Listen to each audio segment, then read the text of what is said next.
Hello, everyone. Welcome to the Lalo Dagach podcast. First, I want to introduce my co-host for today, who is Yasmin Mohammed. Yasmin is an ex-Muslim. She currently finished her first book called Confessions of an Ex-Muslim, which will be publishing pretty soon from what I understand. And you will also be able to hear more from her because she will appear on a new podcast with Ali Rizvi, Faisal Al-Mutar, and I think some other people. It's a full ex-Muslim crowd. It's called Secular Jihadists. Is that right? That's correct. Yeah. The third guy that's with me is Armin Navabi from Atheist Republic.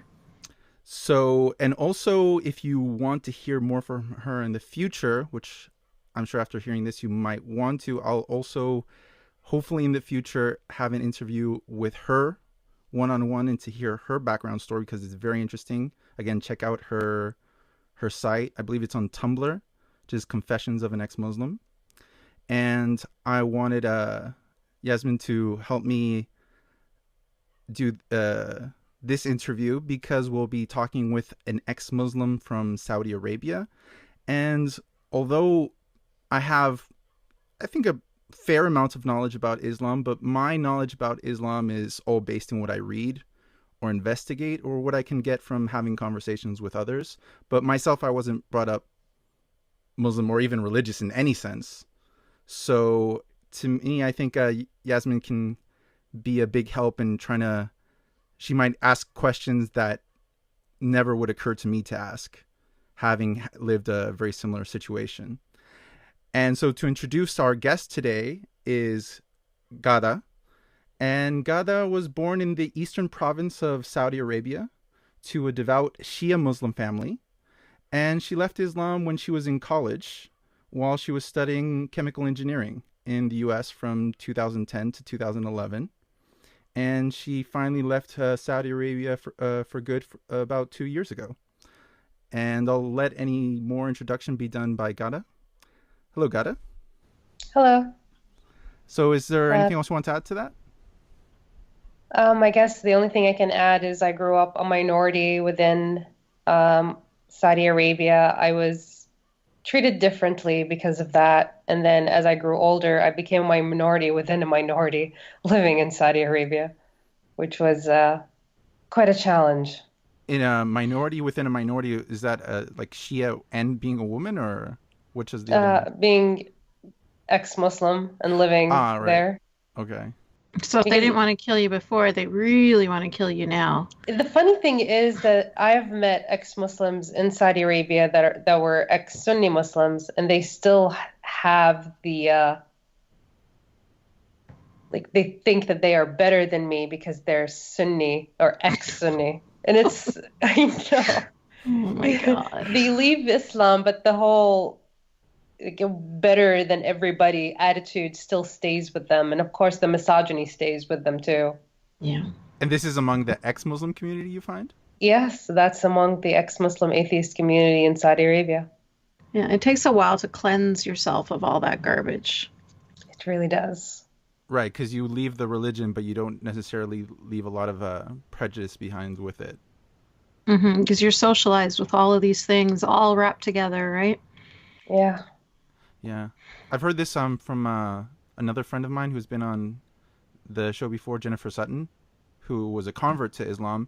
But before that, she was brought up Mormon. And she said that, you know, the Mormon church, there was a lot of racism and discrimination. So she said even like today, she no longer considers herself racist and has clear the ideas against racism, but she'll still find herself suddenly holding a racist thought, you know, when confronted with something, and she has to like kind of remind herself not to. So it's kind of like that, right? It's like you still kind of are programmed since you had it since you were young. You still kind of hold on to some of those ideas. Yeah. You know what's interesting is although Majid Nawaz is still Muslim, I was reading in his book Radical when he was talking about leaving Hezbollah Tahrir, which are the terrorist group, and he was saying that when he left them, he had to rebuild himself from the inside out, kind of brick by brick. And Ghada, correct me if I'm wrong, but that was pretty much my experience leaving Islam as well. Like you have to rebuild yourself, and every step you have to think about, like, okay, so I'm not this anymore. What am I? Like, what do I put in place of what used to be there? Was that your experience too, Rada? It was, and it led to a deep depression for a number of years. It was very hard to get out of as well.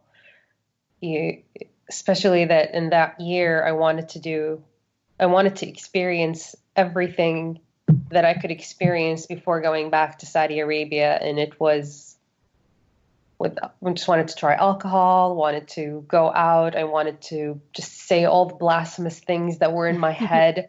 And I also wanted to find out, you know, what's my goal in life? And that was the hardest part, is figuring Yeah. out who you are and why you are here.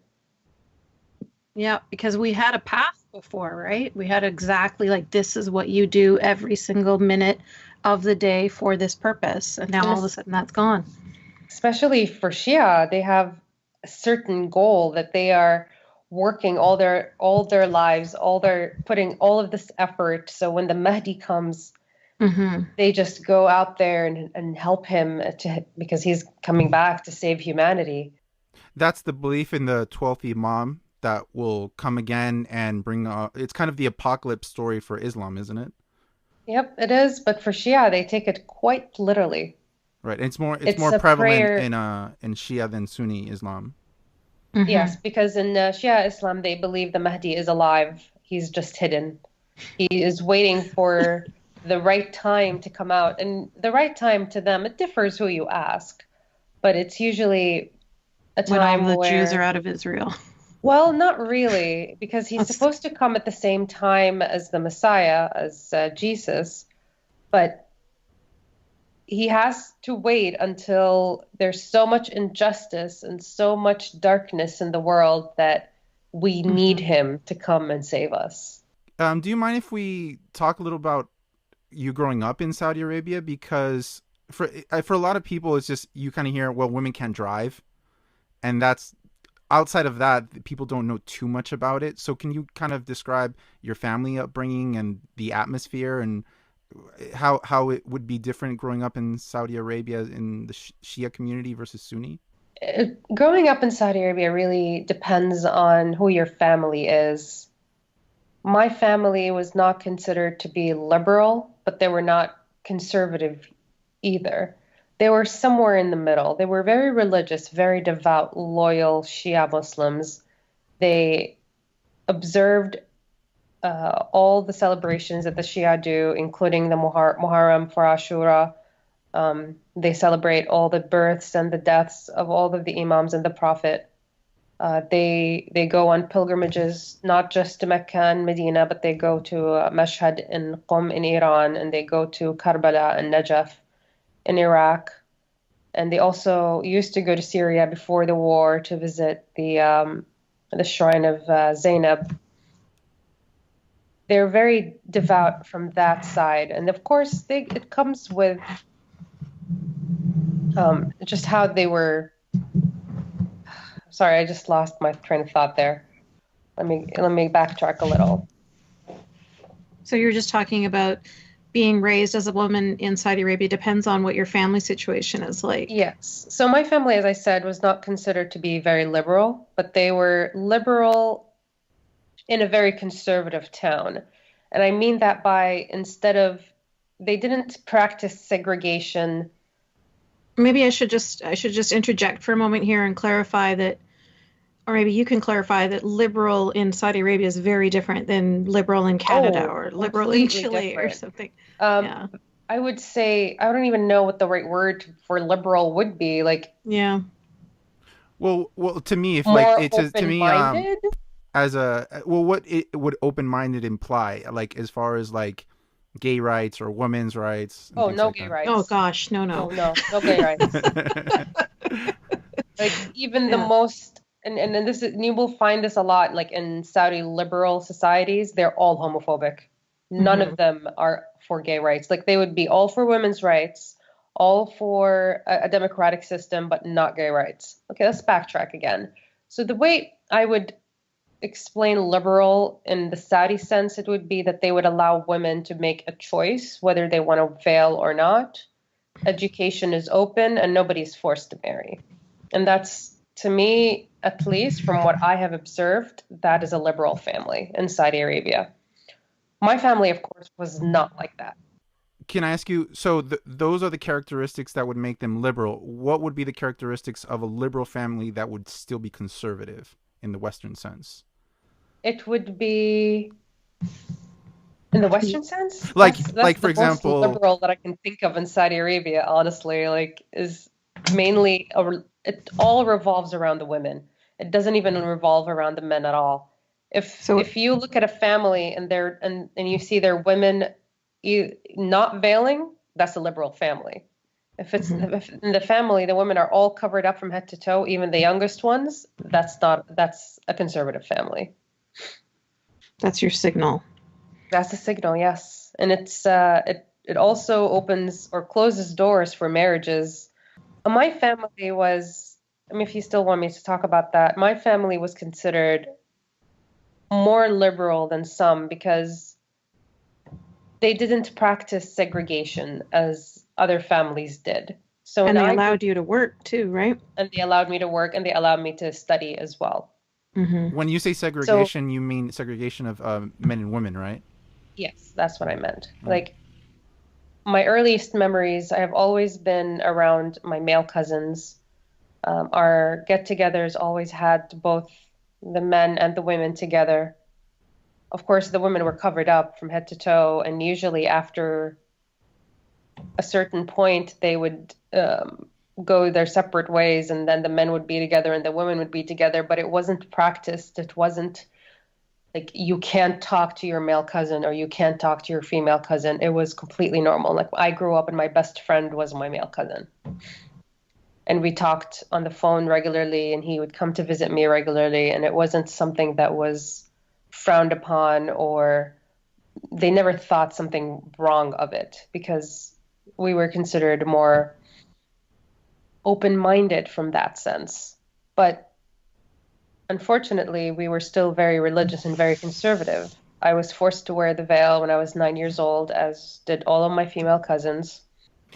And how are Shia families treated by the Sunni majority? It really depends on how much money they have. Well, that's typical. It really is. Like my family, for example, we have two factions. We have the rich, connected faction that sells the big robes that the Saudis wear. Do you know what I'm talking about? Yeah, like a thobe.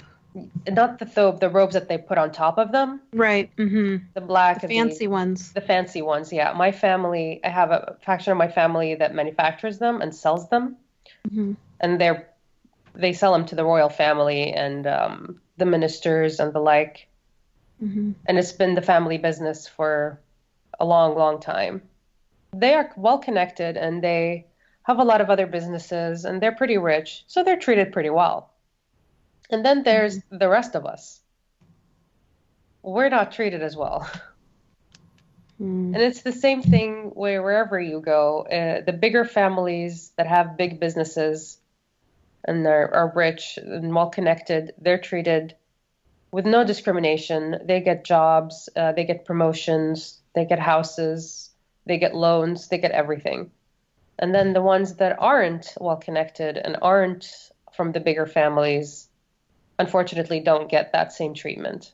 So money aside, if between like, because I'm sure that like there's the discrimination there by class status, but if you're kind of like just lower middle class or middle class Shia versus Sunni, what kind of discrimination might you face? Like, can you still study in university? Can you get the same jobs that a Sunni can get? It really, really depends. If it's two middle class people, one Shia, one Sunni, it depends highly on the person that is hiring or the person that is on the committee that is approving for university. So you wouldn't say there's like institutional bigotry There, against there used to be. Shia? Mm, There used to be, um, before I graduated university, yes. It was mhm. institutionalized. It was like my aunt, for example, when she graduated, she wanted to go into med school. She was rejected, even though her counterparts that were Sunni, that were at the same level, were accepted. Yeah. Mainly for the sole reason that they were Sunni, she was Shia. It really heavily depends on the person that is hiring, and there is no ethics committee that would Hmm. go and be like, no, you're well, no, there's no affirmative action, nothing like that. If Hmm. I mean, if all else equal, they would definitely go with the Sunni than the Shia. The other So, systematic, one more yeah, thing that I have to mention, the other systematic discrimination that does occur in Saudi Arabia against Shia is that Shia are not allowed to serve on the National Guard because they are Shia. because they can't be trusted. Yes, they are considered enemies of the Wow. state. They also cannot serve on high authority in the army for the same reason. They Yeah. can join the army, but to a certain rank, and then they can't go above that.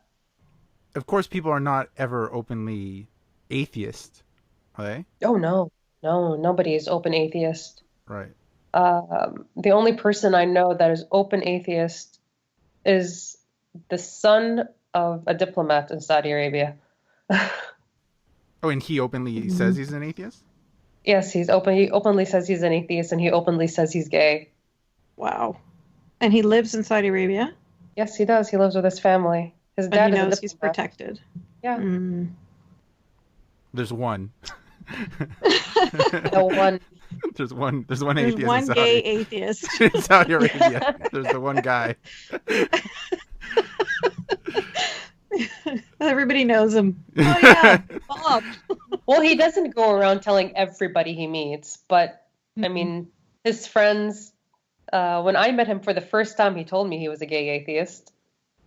He didn't know that I was an atheist. He just told me that. Oh wow. He tells people that he meets that are religious at this as well. He's told his parents, he's told his brothers that were his brothers.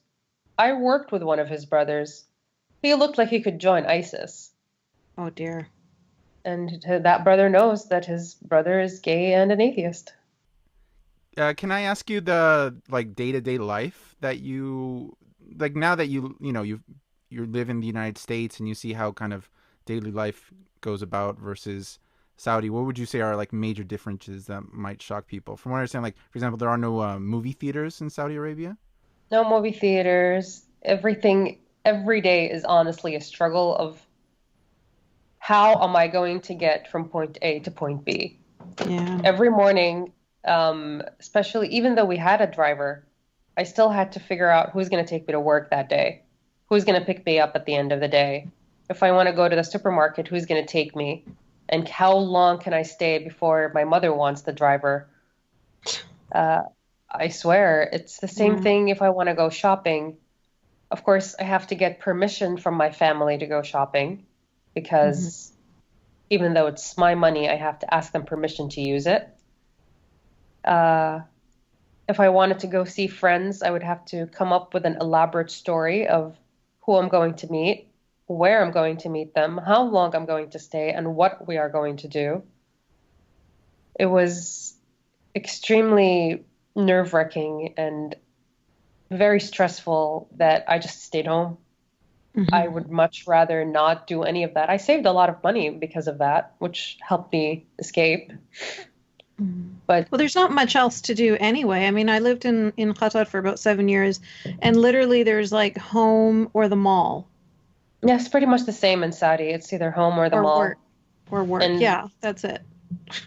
I much preferred to go to work, even though my job was soul sucking. And at this time, are you wearing a baya?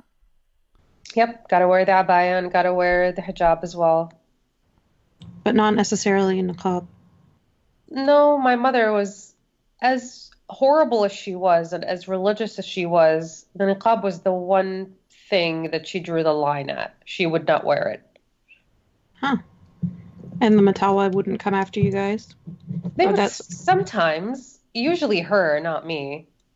because you're young still? No, mainly because I don't think they think I'm Saudi. Oh, right. That's right. Because they only pick on Saudis. Yes, If they you look do. foreign, they leave you alone. They're like, okay, whatever. Is this because they have to try to make the effort to kind of be more tolerant towards foreigners because they want to sell themselves as kind of a touristy place? No, not really. It's because they believe that the best way to describe it is they feel like they have a duty towards Saudi women to make them more pious and better. Yeah. Saudi women should know better. Is it Saudi women or Muslim women in general that they have a Muslim feeling? women. Muslim women, but Saudi women more specifically. Okay. Like somebody was telling us the story of how he went with his girlfriend to a hotel in Egypt, and they were showing their passports. And these are ex-Muslim friends of ours. And in the passport, she had a hijab on. So the people at the front desk knew that she was Muslim. And so then they started bothering them. They went up to the room and they were like, show us your marriage certificate. Why are you in this hotel room together? Yada, yada. Meanwhile, I've stayed in countless hotels around the Middle East and nobody's ever given me any trouble because I don't have a hijab on in my photo and I have a Canadian passport. So they don't know that I was Muslim. So they just leave me alone. But if they get any hint of it, they'll expect that you follow the rules. And in that treatment, how are men treated differently from women? Like in Saudi Arabia, Yes, in Saudi Arabia. they're given so much more freedom. From the minute They're they're born, like it's from the get-go. like the boys can go out till late hours of the night. Nobody would ask them, nobody would call them. If I would go over to my best friend's house, which was 5 minutes away by car, lives in the same neighborhood, my parents know her parents, all of that, and I stay there until 10 o'clock, I would be getting phone call after phone call. Where are you? Why are you not home yet? My brother, on the other hand, would go half an hour away, stay with his friends. No, no, not even one call. And the constant "taib" all the time. Don't sit like that, you're a girl. Don't laugh so loud, you're a girl. Lower your voice, you're a girl. It's just constantly, as a girl, you've got all of these restrictions around you 24/7 Wow, that you boys, right? what you just said like brought so much PTSD right now. Yeah, Me yeah. remembering the things that my mother would be like, don't sit like that. Sit Hmm. straight up. Don't walk like that. Why Yeah, are you walking like that? Stand better, stand taller. yeah. Don't talk And, like that. Don't laugh like that. and this is from childhood. This isn't like teenager or adulthood. This is like No, as a this is little like nine, girl. 10 years old, you'd be told this. And of course the big one, who's gonna marry you if you Yes. do this? Who's Who's gonna gonna want marry to still marry you? want you? Yeah. Yep. I heard that one all the time And it's too. not just from the mother, it's from every single woman in the family that will tell you this. My grandmother, my aunts, my older cousins, my uncles' wives, same thing. I think that's an important point that when people discuss misogyny or patriarchy in the Middle East or among Muslims, I think people make a mistake of mistaking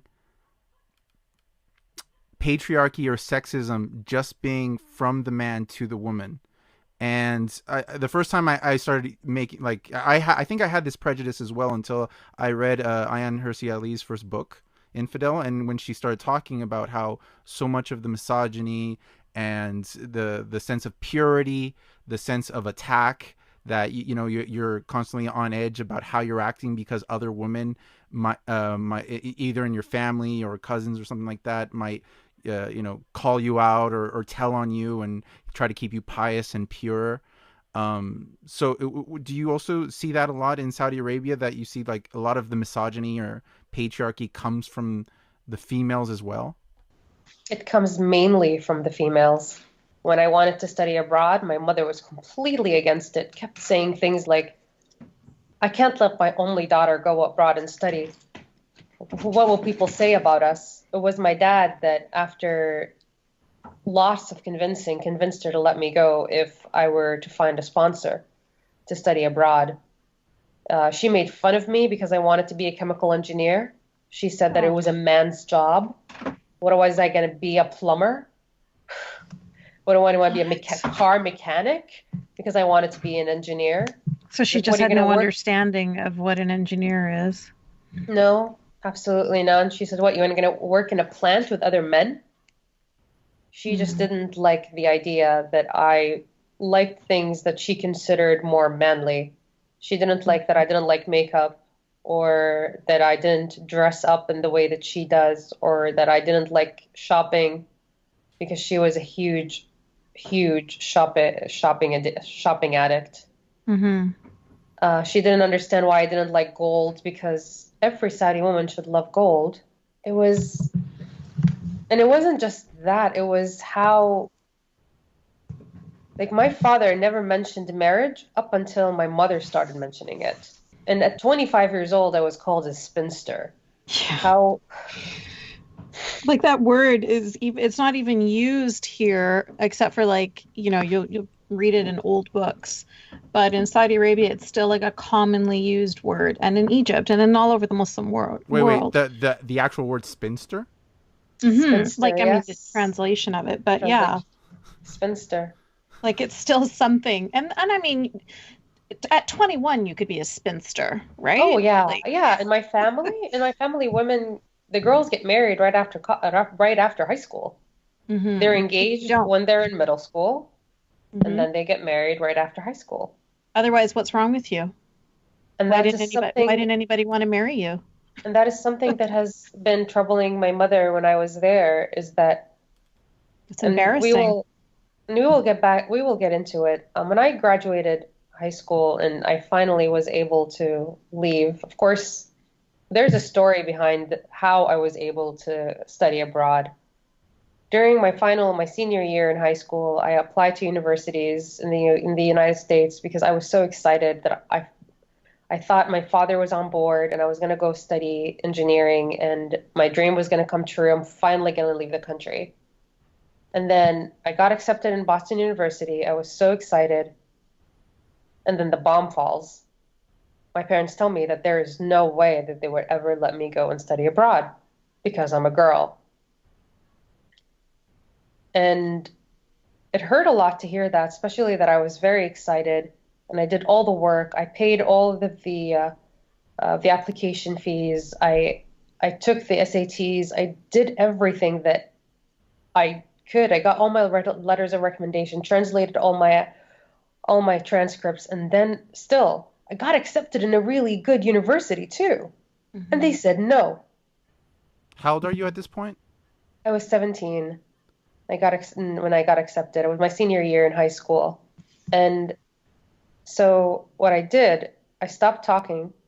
I went on a hunger strike. Oh, And I remember I made my mother go all the way to Bahrain, even though I knew that the procedure to apply for the university in Bahrain was online and not in person. I made her go all the way there at 6 a.m., knowing fully well that she will not be able to come back until 6 p.m. that day. So she was missing a whole day of work, and she was going to spend it with me, the person that tricked her into going, only to find out in the first 5 minutes when we entered the university that, oh, but it's very evident that you have to do it online through the website. And I think it was at that point that my mother realized that there's no winning with me. And coupled with me not eating and losing a lot of weight, and she was seeing that I was losing weight, that she finally came over and said, if you find a sponsor, you can go and study abroad. Of course, I had missed the deadline for Boston University, but I found a sponsor. A year later, I was out and I studied abroad, and I won. And I graduated and I became a chemical engineer. Good for Can you. can women at any age just travel No, by without the permission of, I think, a male guardian, right?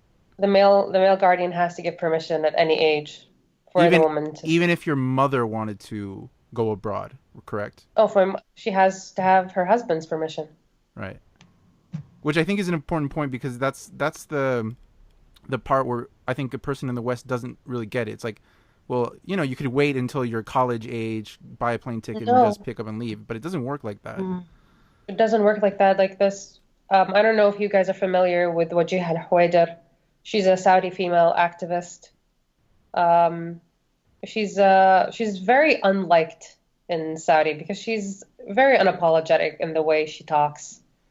I really like her. She's actually a family friend. I've never met her in person, but she's very outspoken and she has attempted multiple times to leave the country without a male guardian.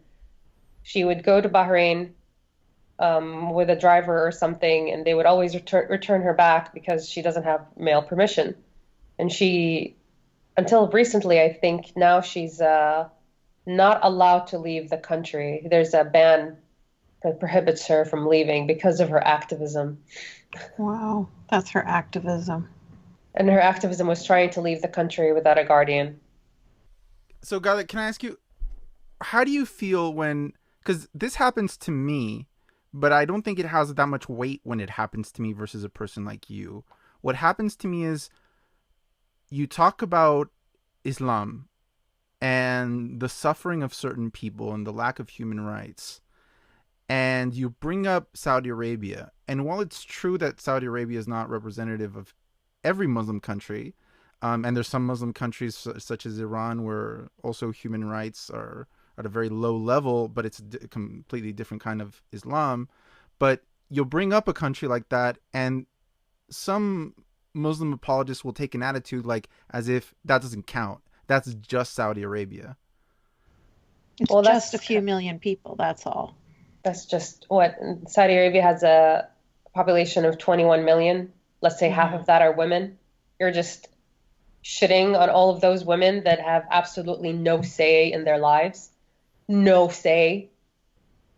When just to get an education, not even to work, just to get an education after high school, these girls have to beg their fathers to sign a piece of paper. And even that doesn't guarantee that they will be able to go to school because they still need transportation. If they don't have transportation, they drop out of college. And as soon as they piss off their dad can say, "That's it. No more school for you." Pulls them out. As easy as that. He can do the same thing for work. If Hmm. he can do the same thing for marriage. Girls don't have the right to marry whoever they want. They are, and this is a story that really resonates with me because I know the person. Her, she had a lot of potential. She was very smart. She wanted to be a doctor.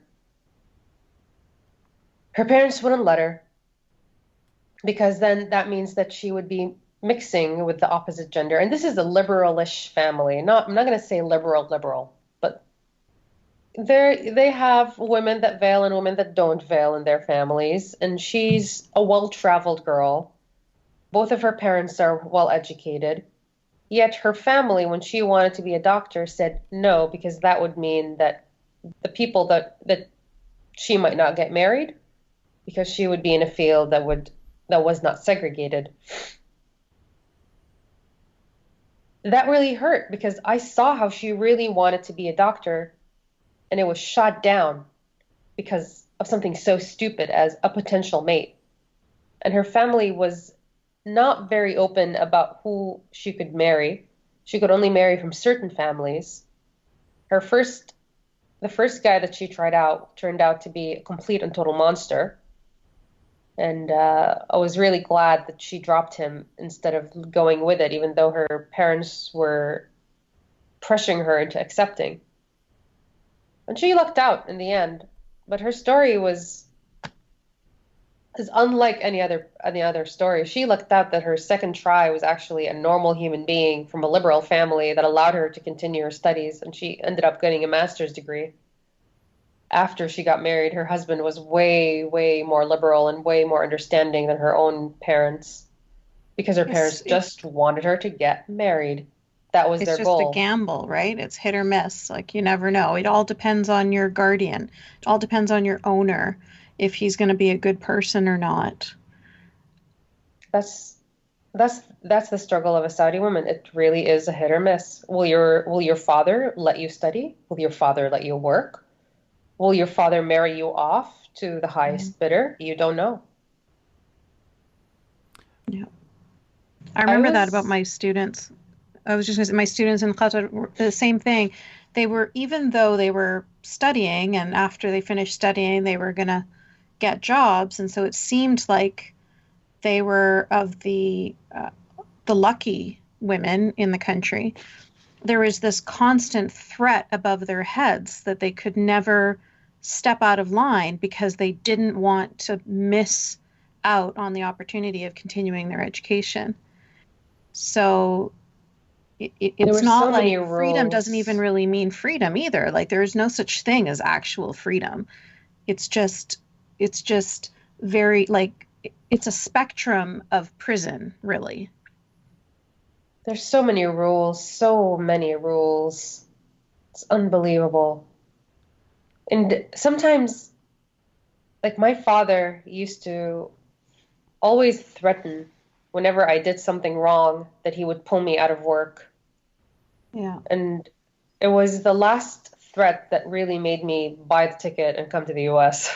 Can I ask you, when he says pull you out of work, how could he do that? Does he not let you leave the house, or can he actually like influence where you work to tell him like she can't come to your work anymore? Like how does that? He Both. can he can just go to the employment office and say, I resent my permission for my daughter to work. I don't want her to work anymore. I don't give her permission. And because it's Saudi Arabia, they have to comply with the guardian. And then he tells the driver, "Don't let Ghada out of the house." No, he just doesn't let me out of the house. He doesn't have to No. tell the driver anything. Right. So even when women work, the women who do work, they are working under the permission of someone, either their father or their husband or something like Hmm. that. Yes, it's a condition of the work. Yeah, it's the same thing with education. When I got accepted for a scholarship, my father had to sign that saying that he gives me permission to study. And when I got a job, my father had to sign that he gives me permission to work. And it actually says that if the legal guardian decides at any point that he does not want his daughter, wife, whatever, not to work, he has the right to pull her out. So also, aside from what I was asking you about, like the point of view of Saudi Arabia, I've also had a lot of contentious encounters with a lot of the Islam apologists who are Western based. I had a few encounters with Dalia Mugahed, who wears a Oh dear. hijab and was on the Daily Show with Trevor Noah, and she's a big advocate of not just the hijab, but that the hijab in general is very rarely forced on women. I have my serious doubts of what the percentages she believes globally, and I would even add of even women who wear any kind of veil, whether it be the hijab or niqab in Western societies, even the U.S. The percentage of when she says not forced and just chosen, to what degree the parents that really have putting no obligation at any age for them to wear it. But she was on like the Daily Show, and she says, most women are not forced to wear it. It's just a choice. She's speaking for all Muslim women at this point, and she says all it does is privatize sexuality, as it's a good thing. And Trevor Noah kind of applauds that. He's like, "Oh yes, because women Mm. should be able to do that and privatize their sexuality, so we don't judge them based on their looks." And he got a big applause from that, and so did she.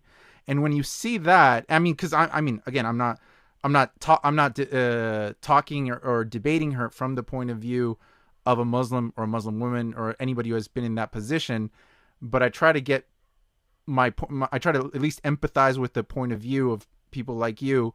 But how do you feel about that? Because, and also maybe Yasmin as well, because you both have worn veil at some point. That Hmm. really pisses me off. It pisses me off whenever somebody says that the veil is a choice. It is never a choice. Even when like the likes of Dalia Mujahid says that, oh, it's a choice. I chose to wear it. Why? Why did you choose to wear it? Because your God told you that you have to wear it. It's your duty to God to wear it. It was not a choice. And it's not a choice for the millions of women that live in the Middle East. It's not a choice for girls like me when we were 9 years old and had to wear it. It was never a choice for me. It's never a choice for my cousins. It wasn't a choice for my mother. It wasn't a choice for any single woman that I know personally. So when she says that it's suddenly a minority that forces women to veil, I just want to go and punch her in the face because that is not true. And she is And she lying. knows it. She knows she's lying. Like and she is not helping. She's not helping at all. All these women that are forced to wear. So why? How many more women have to go out there and tell her that she's lying? That like it's just I can't even. I'm sorry. Like this is really pisses me off because for every single story of hey, it's my choice. You go visit the ex-Muslim subreddit and see like 10 stories of girls. I can't do this anymore. I hate wearing the hijab. I only do it for my family. And this is here in the West, not in Saudi Arabia or Iran. It's in the West. This argument of choice too, like I find it curious that no other women choose to wear the hijab except for Muslim women. Like if this was something that people would just choose, like, oh, I choose to wear a pink dress or I choose to wear a bandana, you'll find that across the world.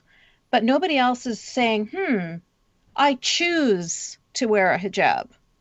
It's not coming from nowhere. It's coming from the pressure from your family. I was 9 years old, just like Ghada, and you get told a good girl to go to heaven and for Allah to love her and to protect her because we love her so much because she's like a piece of candy, a piece of meat, a jewel. Lots of different objects can be used now in this story, but basically we want to protect you, so we're going to wrap you up and make sure that you're protected so that you can be perfect when your husband goes to unwrap you when he's ready to fuck you, basically. That's the idea behind the hijab. That's what you're being told constantly by society. When you put the hijab on, everybody goes crazy around you. Oh, mashallah, you look so beautiful. Oh, look at your face is glowing. Oh, blah blah blah blah. They don't do that for girls that don't wear hijab. I've had people say to me, it was weird because I was not even wearing hijab at this time. But I had a student say to me in Qatar, oh, teacher, you can't trust her. She doesn't even wear hijab. And I'm like, listen, bitch, look at the person you're talking to. Like, I'm not wearing hijab either. But I knew that was a part of the society because I grew up with that. When a woman wears hijab, you can trust her. She's a pious, good person. And if she doesn't, she's all the opposite things of that. So it's not really a choice, is it? It isn't a choice either when you know that you won't get married if you don't wear it, when people will look at you differently, when your family wants to kick you out if you don't want to wear it. It's when men on the street will bother you even more because they're going to think like, oh, well, you're asking for it. You're the one who's not covering yourself up. So obviously you want us to comment on you. And it's just not, it's the whole idea of choice is given free will.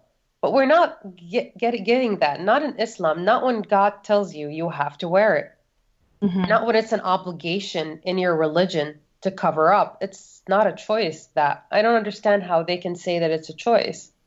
Can I tell you my perception of what's wrong with it? And you guys both can correct me or tell me if I'm on point. But the issue I have when I hear Dalia or Linda Sarsour and what's that other girl from Muslim chick or something like that talk about these issues about the hijab, and they say, well, it's just a choice. There's a certain element there that I think they glaze over when they say, well, this is just my connection to my religion or Allah. But that connection was established when the parents from a very young age telling you that you have to wear this because it's part of the religion, because Allah tells you should wear it, because hiding your parts of your body is for sexual reasons, that you shouldn't reveal it, and if you do, it's negative, it makes you a slut or a spinster, as you guys were saying before. Yep. And when you're pushed and pushed and pushed these ideas into your head your whole life, and then I can understand how some of these women later will say, well, no, it's my choice, but that choice is based on that indoctrination. Now, when they say it's a choice, it's not completely untrue, right? They are choosing to do that, but it's not. What worries me is that the liberal audience that is like watching The Daily Show and Trevor Noah and Dalia Mugahed, they're only hearing the word choice, and they're not imagining all the background and upbringing that comes from the parents about how it's, it's almost like basically slut shaming a woman to wear it. And I've had people tell me, and these women will say it as well, is that, well, it's just a veil over your head. It's like wearing a scarf, or nuns do it, or et cetera, et cetera. And to this, I've given the example that, like, Mormon women have to wear long skirts. Now, is wearing a long skirt bad thing? Am I against long skirts? Of course not. But also with the long skirts for Mormon girls, it's something that they're pressured to a horrible sexist degree that they must wear. It's not an option for them not to wear it, right? And even the ones who might say, I choose to wear it, well, yes, but this comes with a huge cultural pressure that you were brought up into to wear it. And it seems that that's clear. If I mention Mormons to a lot of Westerns, they get that, but then they forget completely about it when we're talking about Muslim women. So what do you guys think is this fascination from the new liberal community to defend the hijab and applaud Trevor Noah for saying, oh yes, it privatizes sexuality and it keeps the male gaze away, and you got liberal audience who are not Muslim, don't wear the hijab, and applauding this woman, applauding Trevor Noah for it. Like, aside from the Muslim women who say it's a choice, like, how else do you feel about that? And am I on point pretty much, or am I just talking out my ass? Well, from my perspective, I think you're totally on point, and I don't even like to get into it. Like, I wouldn't get into it with Dahlia because I know that she's a straight up liar. I wouldn't get into it with Linda or the Muslim girl chick. I wouldn't try to. What I would say is, okay, that's great. That was your experience. That's fine. It's a choice for you. But for the millions of women that are living in Saudi Arabia, or that are living in Iran, or that are living in lots of other Muslim countries, it's not a choice for them. So for you to be in a language that they'll understand now, for you to be all privileged in your Western world talking about it being a choice, well, you don't have any religious police going around with a whip, whipping your ankles for showing or whatever. So let's just focus on that then, and let's just ignore these people that are insisting that it's a choice. Fine, it's a choice. Let's let it go, because it is Stockholm syndrome. I know what that feels like. I was brainwashed too, and nobody would have been able to get through to me. So I don't even bother trying to get through to them. And also there's an element of dishonesty where I don't think if you ask them questions or if you put arguments against them, I don't think they're going to respond with honesty. You're absolutely correct, because they know the truth. Like when Linda Sarsour posted that thing about women in Saudi Arabia, there's more women in Saudi Arabia that were in government than they were in the US, or something stupid like that. I can't remember what it was. She's not that dumb. Like, she knows when she tweets that, or when she tweets something about Sharia law being good for women, like, she knows that she's being dishonest. But most of the people that follow her are the people that you were describing that are clapping in Noah's audience, and they're people that don't understand. They don't know enough about the religion, or they don't know enough about the culture, or they don't understand enough about the topic that we're talking about. So for them, it's just like, oh, yay, happy lies. Yay, it's a choice. Everything's okay. Don't worry about it. Because it's just easier than having to deal with unhappy truths, right? Because then it's messy and it's yucky, and nobody wants to talk about that. Let's talk about positive things. Women, feminist Muslims, and Muhammad was the first feminist, and before him, women were nothing, and now look at them, so empowered. Okay, that's great. Everybody just wants to you know, to be happy.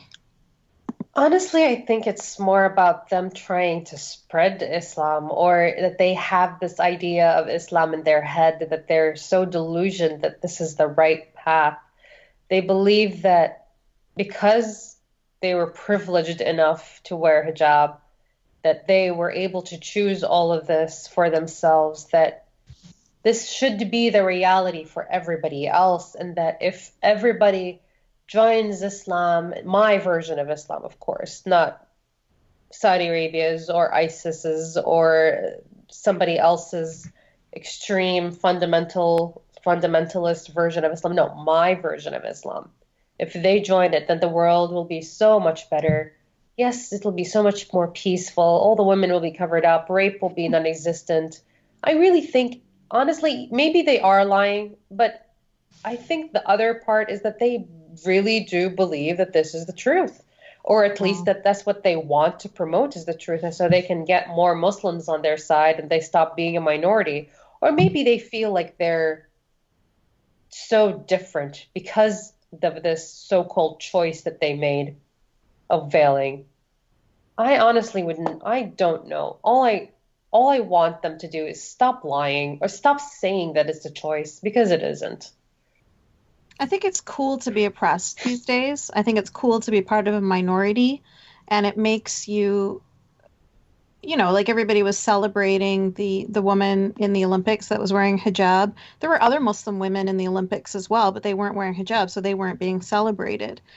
But isn't that so backwards that the hijab is basically an instrument that is forced on women for the most part in the world? There are some parts of the world where it's passed by law, and even if it's not passed by law, which I think is a bad metric, right? Because a lot of people say, well, it's legal in this country, it's illegal in that country.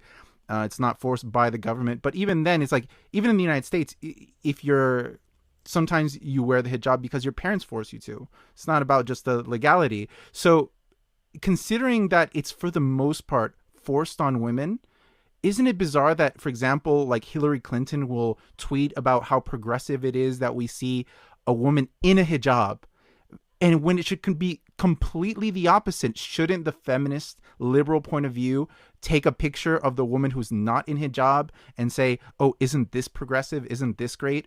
What does this come from? We're celebrating an instrument of oppression. Or we even have the hijabi on Playboy and celebrate her. I was Yep. just about to say that. This is a conversation I've had with my boyfriend for such a long time now. It just doesn't make sense to me why anybody would want to promote such a conservative ideology. I mean, these are liberals, supposedly. They're against everything that the right wing is against, yet they promote an ideology that is very much right wing, that Hmm. oppresses women, that oppresses homosexuals, that wants to end freedoms, yet they promote it as if it's this amazing, new, great thing that we should all accept. The And only I thing think I that can think of is that they just want more voters. I can't think of any other reason as to why they would do this. I think they just don't get that it's right wing. Like you just said, it is right wing, but they don't see it that way. They see him as left wing because it's oppressed, or it's not oppressed necessarily, but it is a minority group. So it has to be protected. And they don't see it as, yes, it's a minority group, but it's a right wing minority group. Does that make sense? So do you see it like this, that so if you see Islam like in a country like Saudi Arabia or Afghanistan or Qatar, you see the religious misogyny there, which it will have so many characteristics like the religious conservative right wing of the US. But what people know in the US, the liberal people, the people on the left, all they know is their right wing, right? They know the Christian evangelical right wing. And all they know about Islam is that it's disliked by their right wing. Yes. So they're like, I dislike this right wing. I dislike the George Bushes, the Trumps. I dislike the evangelical, Sarah Palin's or Michelle Bachmann's. But they see that those people hate Muslims. And so their reaction is that this is my natural ally. And to remain an ally implies that they have to see past the same characteristics that they dislike from their right wing. Do you think it's that? I totally think it's that. And I think that's why you had these people that, like, when that BBC clip came out about the women housewives of ISIS, and why people were saying, "Oh my God, this is so offensive." Like, "Oh my God, I can't believe my money is going towards BBC," like yada yada, because they're not recognizing that there are right wing Muslims. ISIS are basically, like, they're far worse than they're just like the alt right in America. That's your alt right Muslims. Like, but they don't see them as the same. It's just hate. There's one hates because of skin color, and the other hates because of religion. But they're exactly the same. Whether you're an Islamic supremacist or a white supremacist, you're on the same side of the coin. You're on the hateful side. And I think that's what a lot of progressives and liberal people don't get. They don't understand that. To go back a little to your upbringing, when you went to the United States to study chemical engineering, were you an atheist yet? At what point did you lose your religion? I think I lost my religion was a more of a gradual thing. My first semester in university, I did my best to adhere to all of the rules. I wore the hijab because my father came with me the first few months, and I thought it would be like I thought I would turn if I took my hijab off, I would turn my back against everything that they brought me up with. Then my second semester, I realized I really don't like wearing it. I don't want to wear it. I want to feel wind in my hair. So I took it off. Slowly, I started eating non-halal food. And then as time progressed, I just started becoming more liberal in my thinking. And I believe it was around 2010 that I realized that I really don't believe in this religion.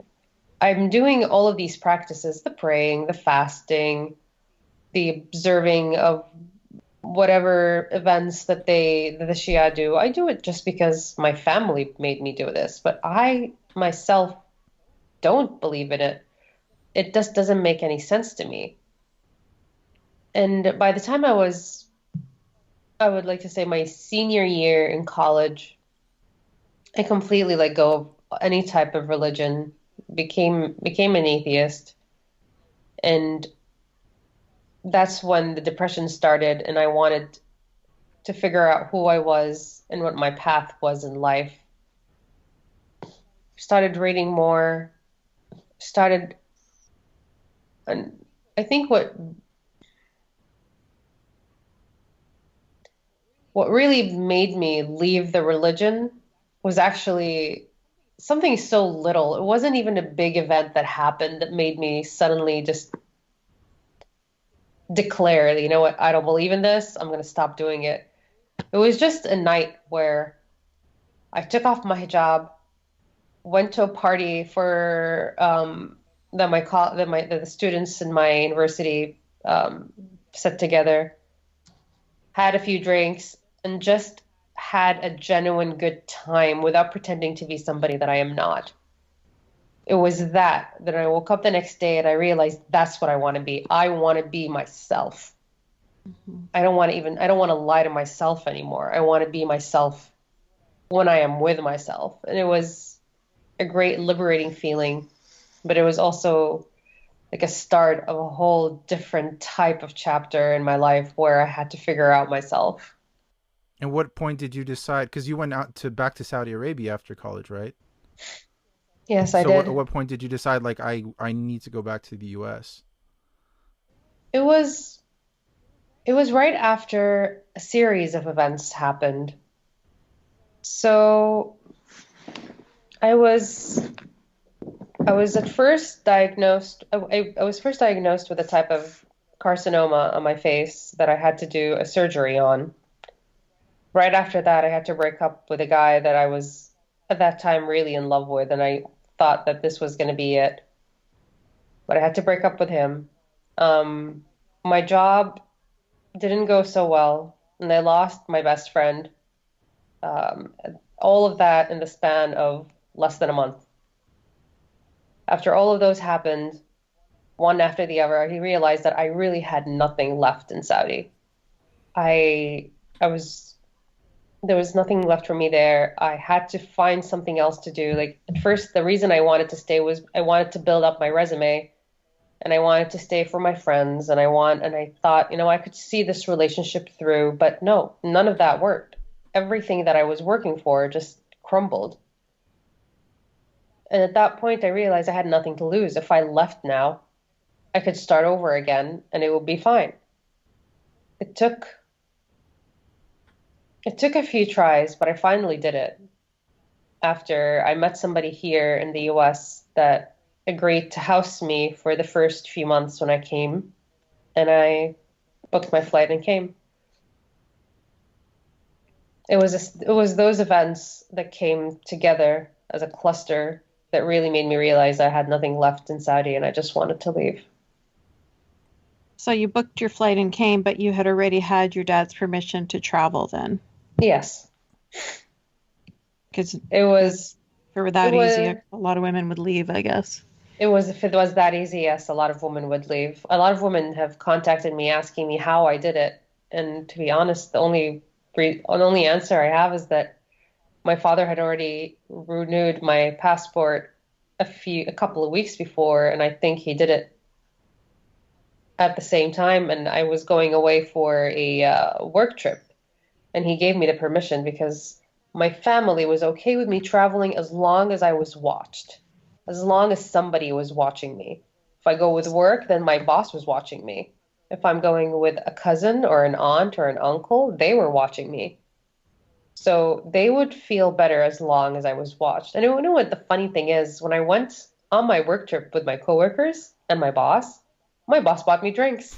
I got drunk with my boss.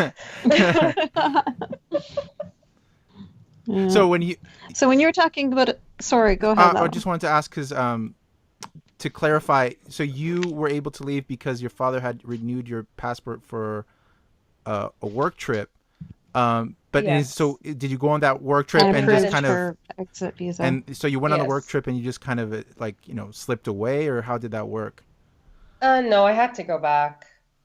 I wasn't 100% sure that I wanted to do it. Like I made the decision that I was going to leave in March, and this was in December when I went on the work trip.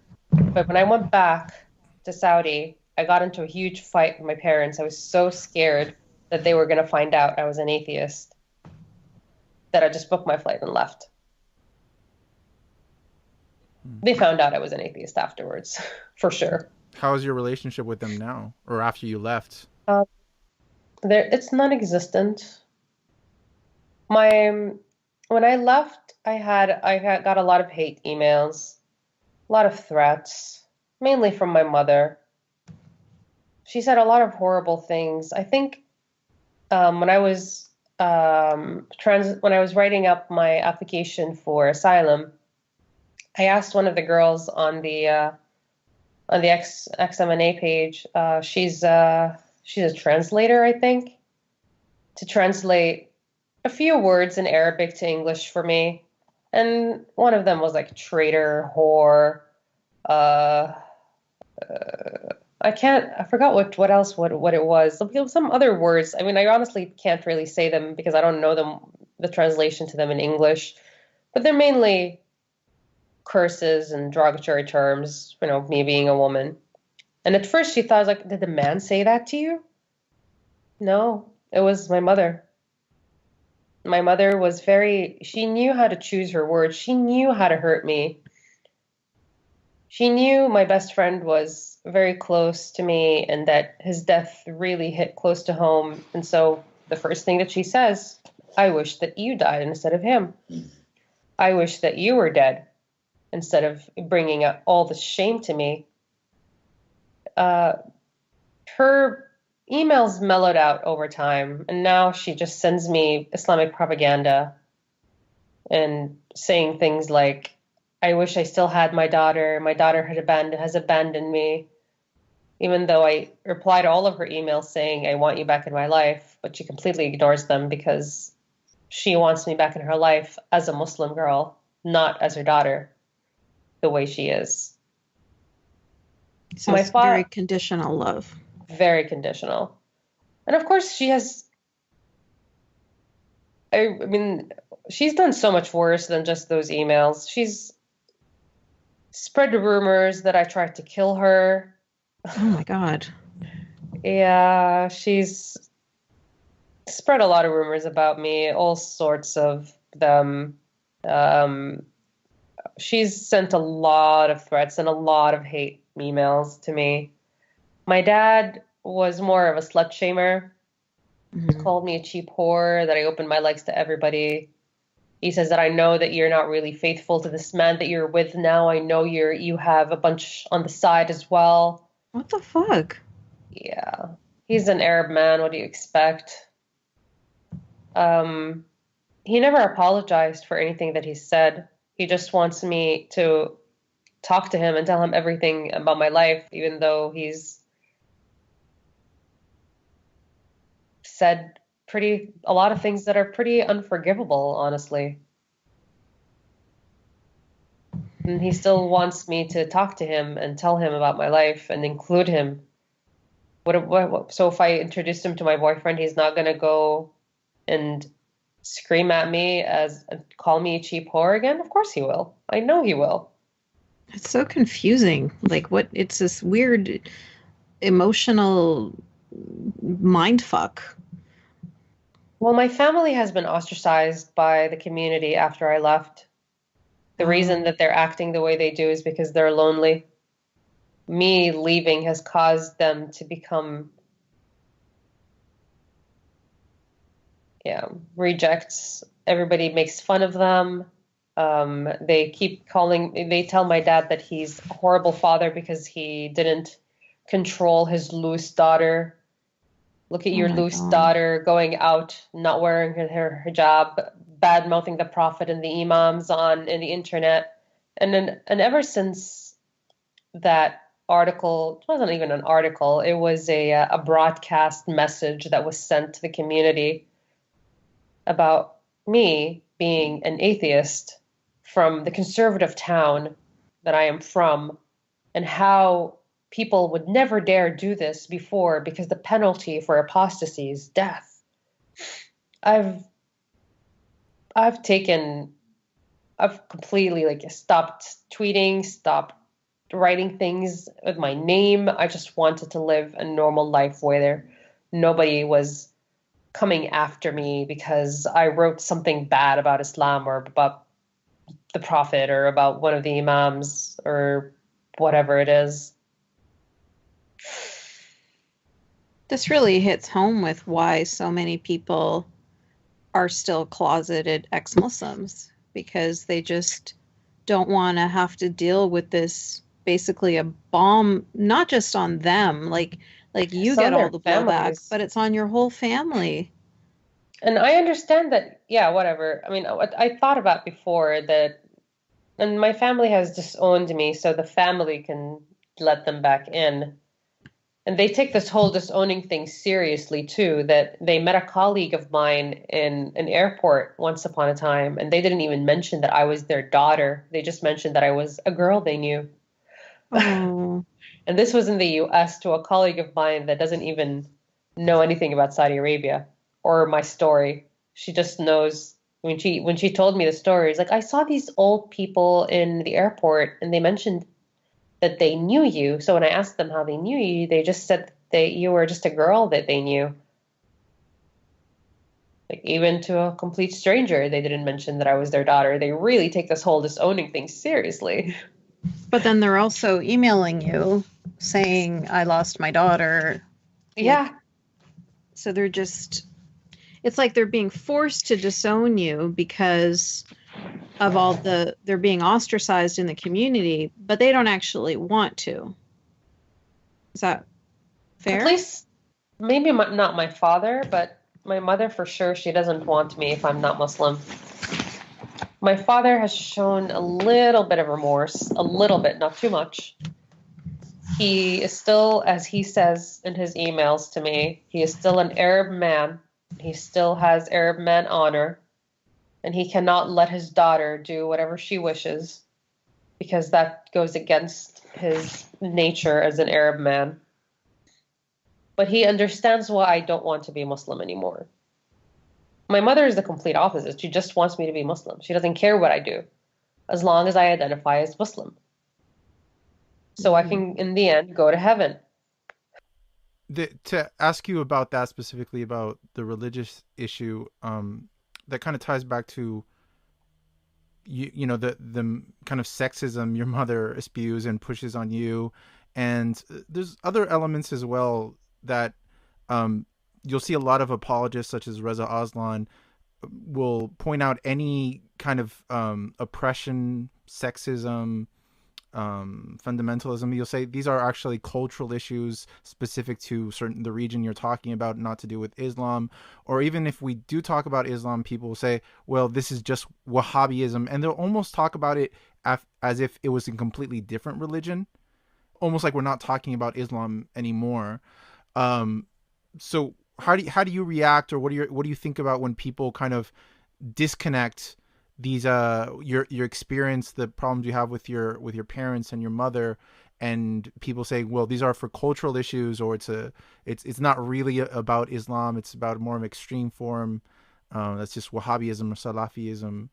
How do you do you think there's any truth in that? Or There's a little bit of truth in that. I would have to admit that. You would see in the more liberal areas of the Middle East that this isn't as big of an issue, but even in the mildest forms, virginity is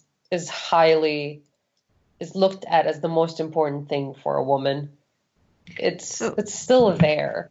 Like Ghada grew up. She grew up Shia. I grew up Sunni. She grew up in Saudi Arabia. I grew up in Canada. But we have so much in common, and the same can be said for women that I've spoken to from around the world. So Islam is the common thread. And I think Sarah Hayder also has a really great quote on this too, which I can't remember verbatim, but it's something like that. It's like, well, if none of this has to do with Islam, then why is it the common thread between all of these women's stories?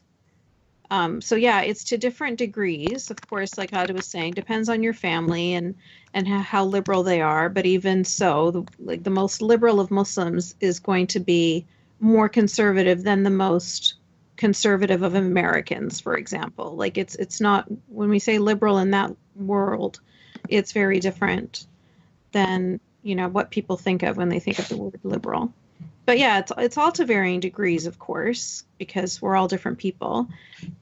There was or has been numerous documentaries in which somebody from the West would go to Saudi Arabia and interview a bunch of privileged women, and they would all say that they like their life the way it is, that they don't want to drive because they have their drivers, that they feel that they're privileged because in here they have drivers, they have somebody taking care of them all the time. They don't have to do what the Western women do, like in America, where she has to work, where she has to go take her kids to school. She has to do everything for herself and for her husband. It's just too much work. And she feels so privileged to be in Saudi where she's not expected to do any of that. And I call bullshit because I honestly enjoy this struggle. I'm not going to say enjoy, it's a struggle. It really is, but it's freedom. It's freedom. It's being able to right now go out the door, not having to tell anybody where I was going. It's knowing that the money that I have earned is mine, all mine. Nobody has the right to come and take it from me. I don't have to go pay a driver every single morning to take me to work and then every single afternoon to come and get me back.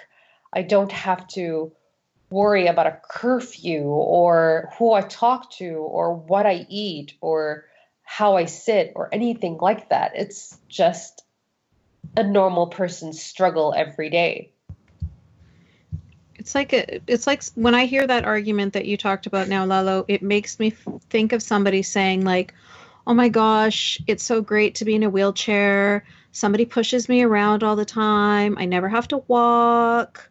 never have to go upstairs. Like that's exactly what it sounds like. Or no, sorry, it was actually you, Ghada. You were talking about the women Yes. in the documentaries. Like that's how ridiculous it sounds to me when somebody is happy that they are imprisoned or that they are being being handicapped, really. I honestly think it's mental illness that I wasn't able to do this. It's an unfortunate thing, really. I really wish that I have said that so many times that if I did tell myself that, maybe I would still be there, probably married to my cousin, probably pregnant with my third or fourth kid. But at the same time, I'm so glad that I didn't do that. I am so glad that I thought it was all bullshit and I just continued on with my life. And it made me extremely unhappy, but at least it got me out. Though I did tell myself, though, I did, for a very brief period of time, I told myself, maybe I'll find a good husband. Maybe he won't be so bad, like, he won't be like my parents. Maybe he'll allow me to do the things that I want to do. But isn't that such a sad expectation for your life, isn't it? To It is a sad. to think that my life might be better if I just find the right man to let me be happy. I don't. Women deserve so much more than that. Yeah, but in Saudi, that's pretty much what every girl aspires to be, is to find a husband that would allow her to live her life, would be a good husband that would give her all of these freedoms. It's very unfortunate, but it's the reality of so many Saudi girls. Was there anything you wanted to add, Gada, before we finish up? Let me see that paper. Maybe I forgot I have a something. question. Go ahead. I wanted to ask you because this is something that I've heard about before, but I've never met anybody who's actually had experience with this intricate underground world in Saudi Arabia where all of Yeah. the seedy troublemakers like the atheists and the gay people all Okay. like tell me about it. That's actually something I did want to talk about, and Awesome. I'm sorry I didn't talk about that. So I didn't know about this underground kind of lifestyle until after I graduated and went back to college and went back to Saudi. And at first, it sounded like it's so far-fetched. How do people get alcohol? How do people do all of that? How do people date in Saudi? And then I had a friend that I've known since high school who introduced me to his other friend that he thought he was setting me up with. That didn't work. But that friend introduced me to who the guy that ended up being my boyfriend at the time when I was in Saudi. And that guy was a DJ. And he was also like the point of contact for drugs and alcohol in at least his group of friends. And he introduced me to a whole set of friends that threw parties inside the compounds in like the private compounds inside. Of course, all these happen either in private compounds or in private homes in Saudi or in Bahrain if they could. But my first experience was in Saudi inside these compounds, and it's kind of like a secret handshake of some sort. Like you don't know for sure if this person is into that lifestyle until you you talk to them and you start to feel them out. And I don't know what the exact like I don't know what it's like. I don't know. So it's not like you don't go and like tip the person in the bank and that takes you back to a whole big party. No, it's just got to know the right person.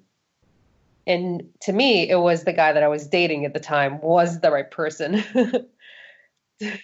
For another person, it could be, you know, their drug dealer or their alcohol dealer. It could be their boss, their coworker. I love how the drug dealer and alcohol dealer come in the same breath. Well, yeah, because it's under the same bureau in Saudi. It's both punishable by death. Holy cow. Yeah.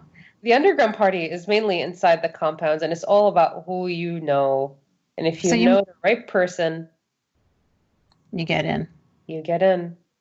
And when you say the compounds, are these like the American compounds? The American Like compounds, British Aramco? compounds. Yeah, Aramco, for example.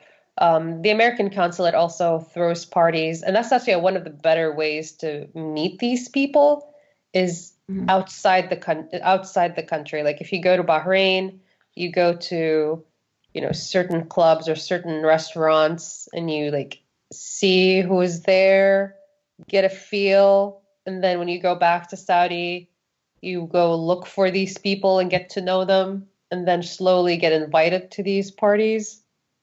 And so when you walk into that party, is everybody dressed like, is it like party atmosphere? Like, do you Oh take off your yes. hijab and niqab No or hijab. your Yep, abaya? everything. Yeah, it's a party. It's a real party Just like with a real actual party. with alcohol, with drugs, with everything. So it's just like a club, but in somebody's home or. Yes, it's usually in somebody's home, yeah. Do you Mm. think they party even harder than maybe you might find in the Oh, US because of yeah. the Oh, restrictions? yes. Yeah. And speaking from a girl that partied both in Saudi Arabia and outside of Saudi Arabia, way harder. Way Yeah, harder. even for expats. Even when I was an expat in Qatar, I drank so much all the Like time. I don't even drink here. And Yeah. I have easy access to it and it's super cheap. In Saudi Hmm. Arabia, you like pay $200 for a cheap bottle of whiskey. Also, we were obsessed with pork products. We'd eat That too. like ham wrapped in bacon just because.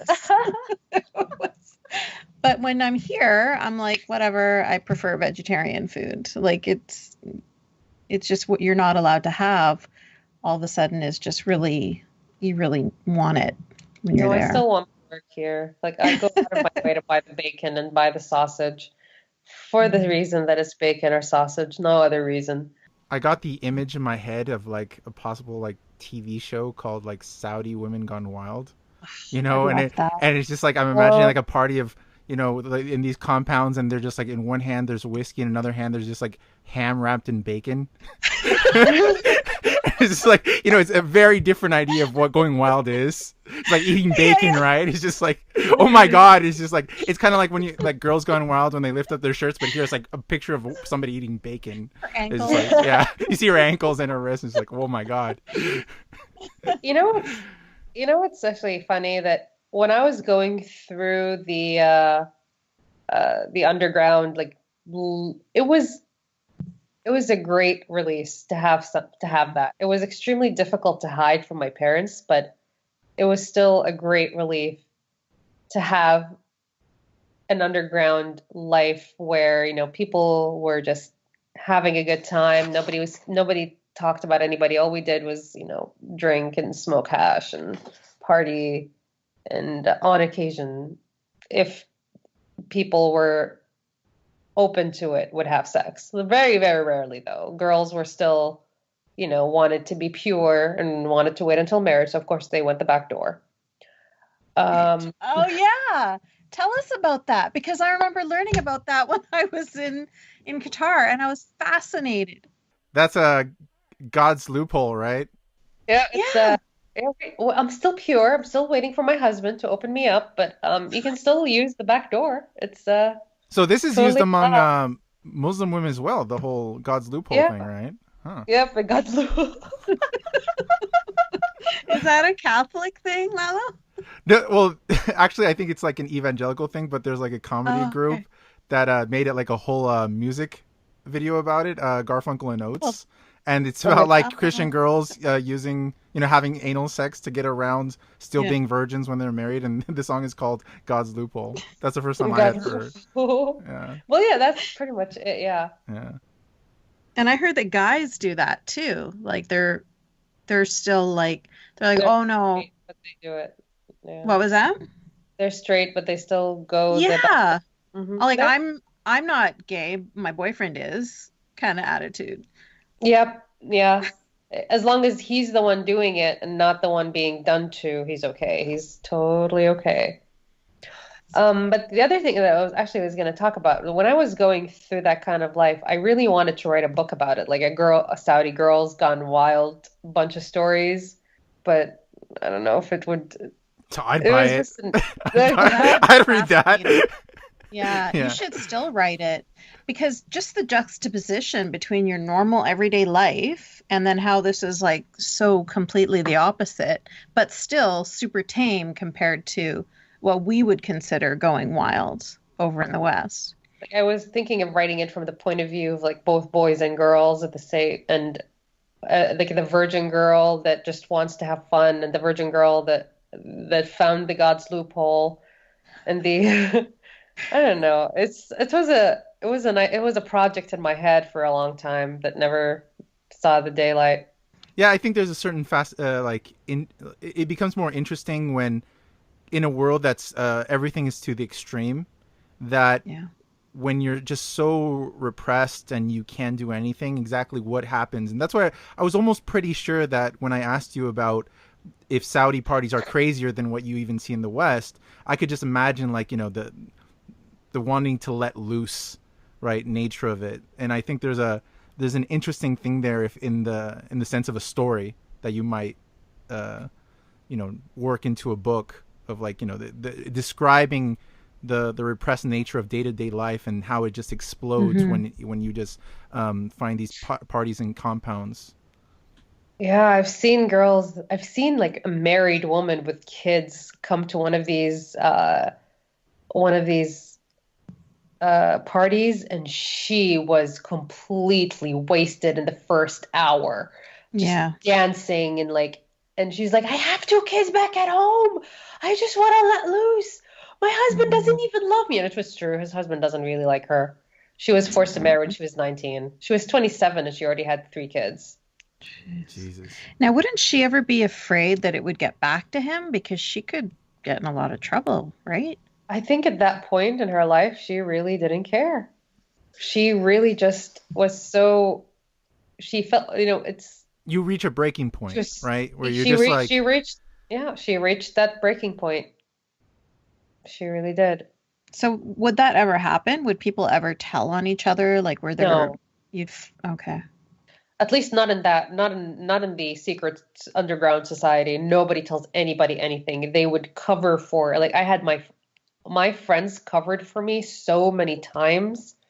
Hmm. Like, if it weren't for them, my parents would have probably like locked me up somewhere in a basement and never let me out. But because we all know how our parents are, we all know how our lives are. Hmm.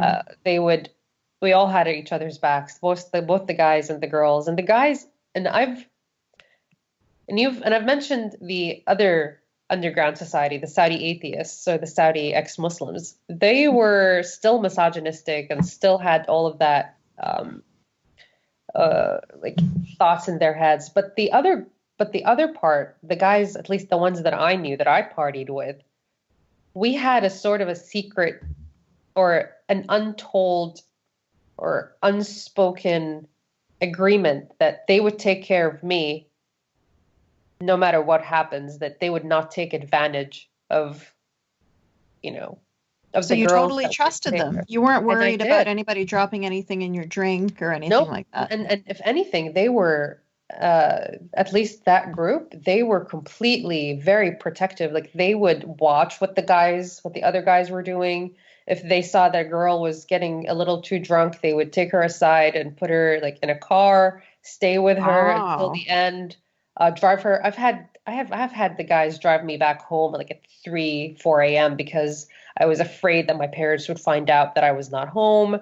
They would leave the party just to drive me back home, and they would like stop, and this has happened, like they would stop the music, everybody stays quiet if a girl's phone rings and her parents are on the Oh, phone. wow. Yeah, the whole it's party just they shuts were down just for a phone the call. whole party yeah, and if anybody is drunk and screaming, they would like take him out so the girl can take the call. It was like they were very, I trusted them completely with my heart.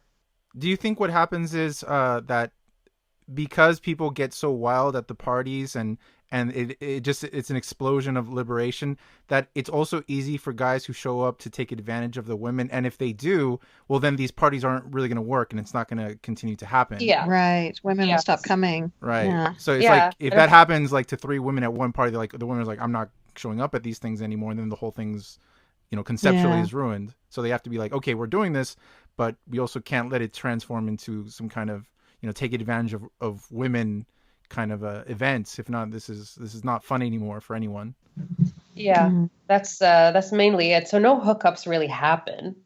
It's mainly just having fun and getting and letting loose. The hookups happen, but very, very, very rarely. And not because the guy comes over and tries to get a girl to come back home with him. If that happens, the guy gets kicked out of the party and becomes excommunicated and never invited over to any other party again. Wow. Really? Yeah. See, it's interesting because you say it's like so crazy, but at the same time, it's very tame. It's super tame. This sounds like a party I want to go to.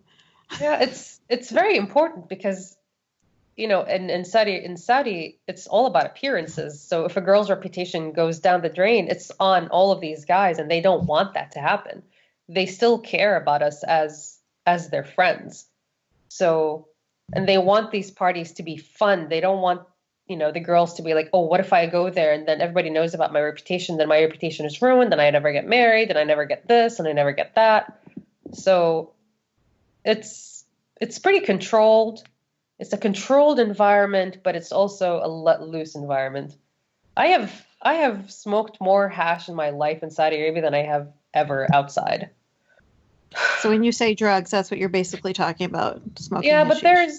but there's also like my gay atheist friend, he gets all sorts of other drugs, but he's hardcore drug addict. So But that So isn't it's too not common. typical in no, the more typical one is hashish. Everybody smokes hashish in Saudi.